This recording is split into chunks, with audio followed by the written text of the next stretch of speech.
Sí, gracias. Vamos a información en directo. Son imágenes que nos llegan desde Nueva York. Hace escasos momentos se ha estrellado un avión contra una de las torres del World Trade Center en Manhattan. Ubicadas en pleno centro de Manhattan, las Torres Gemelas sufren el 11 de septiembre de 2001 el mayor atentado terrorista de la historia, cuando dos aviones son secuestrados e impactan las estructuras, provocando su colapso y la muerte de cerca de 3.000 personas. Las Torres Gemelas eran el corazón financiero, ¿no? de Estados Unidos. Yo nunca las vi como tan emblemáticas hasta que las atacaron. Después como que entendí lo emblemáticas que podían ser y lo que podían significar en términos de capitalismo, en fin, todas las oficinas que estaban ahí. Ese atentado iba al corazón, iba a donde más te puede doler, ¿no? A lo que representa tu sistema económico, tu visión de mundo, el sueño americano, etcétera, ¿no? Y esta ciudad icónica del mundo también, que es Nueva York. Estas dos emblemáticas torres formaban parte del World Trade Center y eran los edificios más altos de Manhattan.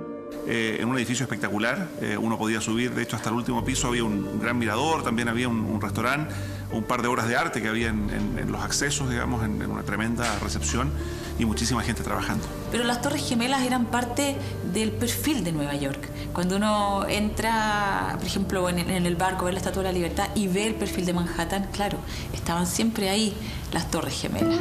Las torres eran usadas como oficinas, hoteles, restaurantes, auditorios y salas de exposiciones, y su construcción comenzó en la década de los 60. Pero el atentado de 2001 es solo el final de varios desastres ocurridos en las torres.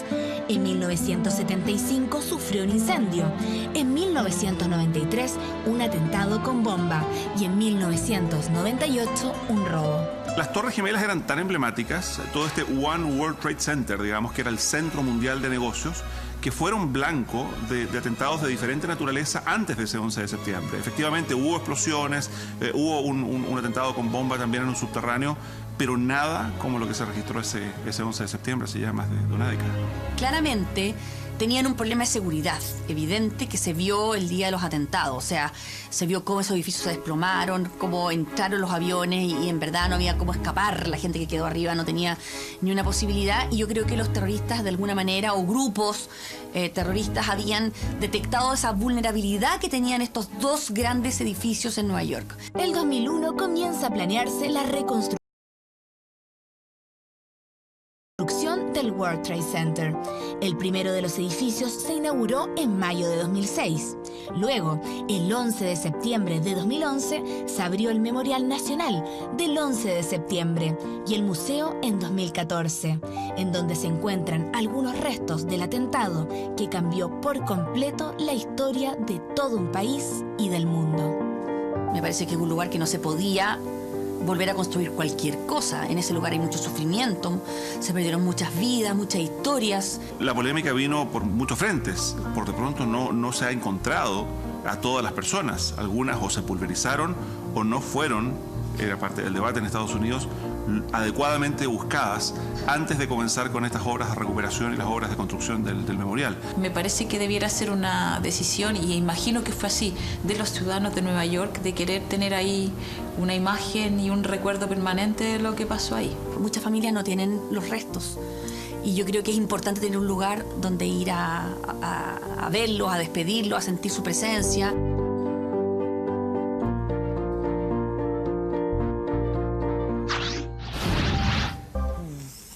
Qué increíble. Mira Qué fuerte, el silencio que se produce aquí en el estudio después de esa situación.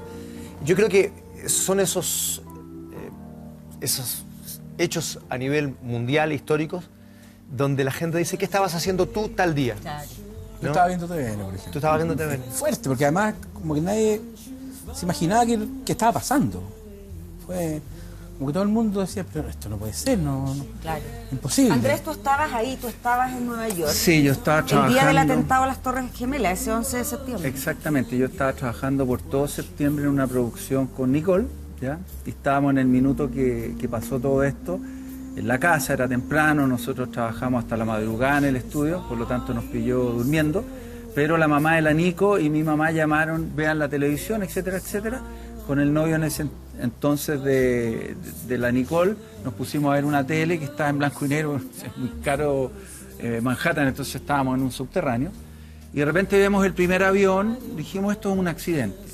Y cuando ya vemos el segundo avión, dijimos esto es un atentado. Y nos pusimos muy nerviosos, esperamos que pasara ese día. Y al otro día con Jimmy salimos a ver New York y era como la película El abogado del diablo. No había nada. O sea, ver a Nueva York sin movimiento es una cosa impresionante. Y con toda esta gente que andaba con las velitas buscando a sus familiares, a los desaparecidos. Fue bastante impactante. No pudimos seguir grabando porque la 14 hacia abajo estaba cerrado. Tuvimos que esperar una semana. Yo me iban 2 días más, no me pude ir, olvídate, el aeropuerto no funcionaba, uno llamaba, no había respuesta. Porque la sensación de vulnerabilidad después de tremendo atentado, o sea, tremendo estar en ese lugar. Yo me sentía en una guerra sin miedo. pertenecer a. Entonces decían como que habían unas van con Antras que iban a atacar, iban a seguir esta guerra. Entonces yo lo único que quería era venirme a Chile, llamaba al aeropuerto Kennedy, ni siquiera sonaba el teléfono. ¿Cuántos días después pudiste tomar un avión? Me tuve que ir como 15 días después, con mis teclados y todo eso, me tuvieron 8 horas en el aeropuerto, revisando si yo andaba con bomba y todo eso. Y me fui a Miami, llegué un poquito atrasado, me quedé en Miami donde unos amigos, y en Miami seguía la jerga y no estaba ni ahí con el tema de las torres. Es increíble lo que es Miami. Yo recuerdo que estaba a punto de tener a mi primer hijo, a Renato, embarazada. Wow. Oye, esto ya sin estar tan sensible producto del embarazo, impacta y te hace llorar, pero ya uno embarazada y además del primer hijo, me acuerdo que lloraba y me cuestionaba y decía, ¿a qué mundo estoy trayendo esta criatura que tengo acá adentro? Me marcó mucho, me afectó muchísimo por ese estado. ¿Tú dónde estabas? Estaba en un departamento en Providencia, donde estuvimos temporalmente antes de irnos a una casa en La Reina con mi mujer. Y fue muy impactante ver en la mañana, yo estaba con Mauricio Bustamante, o sea, viendo a Mauricio Bustamante en la mañana, te había pasado Claro, igual, exactamente. Cuando me despierto, ya había sucedido lo del primer avión y veo en directo lo del segundo avión, que fue lo que vio todo el mundo en directo. Claro, y como que todo el mundo, increíble. el segundo avión, como que uno dijo, o sea, algo está pasando. Que de verdad que al principio yo creo que la mayoría de la gente pensábamos que era un accidente, claro. Ustedes saben que el supuesto tirador de Bin Laden, que terminó matando a Bin Laden, uno de los comandos de los 6, está en medio de una polémica ahora porque admitió ser él y rompiendo todos los códigos de los marines. Y está en medio de una polémica ahora en Estados Unidos, pero se sabe ya el supuesto victimario de Osama Bin Laden, que fue quien estuvo detrás supuestamente también. Apareció publicada su fotografía, de hecho, en la prensa. Es de apellido O'Neill. Y se habla de una conspiración también, hay todo un Está lleno de historias. Lo que me impresionó no a mí lo va a pasar nunca. Claro, lo que me impresionó a mí que New York al tercer día estaba funcionando de nuevo. Es una máquina que no puede parar. Es increíble. Después seguirá el trauma.